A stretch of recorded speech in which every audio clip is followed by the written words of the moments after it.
Electronic media, একাত্তর টেলিভিশনের সময় টেলিভিশন অফিসে হামলা চালিয়েছে দুর্বৃত্তরা। বিকেলে সময় টিভিতে হামলা করে দুর্বৃত্তরা। প্রথমে কিছু উৎসুক জনতা বীরুত্তম সিআর দত্ত রোডের নাসির ট্রেড সেন্টারের 9ম ফ্লোরে হামলা চালায়। পরে ভাঙচুর চালিয়ে নাসির ট্রেড সেন্টারে নাম ফলক মুছে দেয় তারা। ভবন মালিকরা তাদের থামানোর চেষ্টা করলেও তা কাজে আসেনি। পরে সময় টিভির ফ্লোরে যাওয়ার চেষ্টাও করেন তারা। বাধা দিলে লিফটে ভাঙচুর চালানো হয়।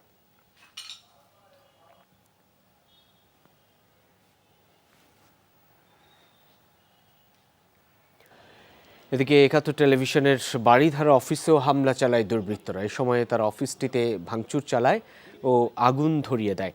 হামলায় তারা বেশ কয়েকটি টেলিভিশন লুট করে নিয়ে যায়। এছাড়াও বিভিন্ন ধরনের গুরুত্বপূর্ণ পণ্য সামগ্রী নিয়ে যায়। অফিস ভাঙচুর শেষে নিচের পার্কিংয়েও থাকা কয়েকটি গাড়ি ভাঙচুর করে ও আগুন ধরিয়ে দেয়।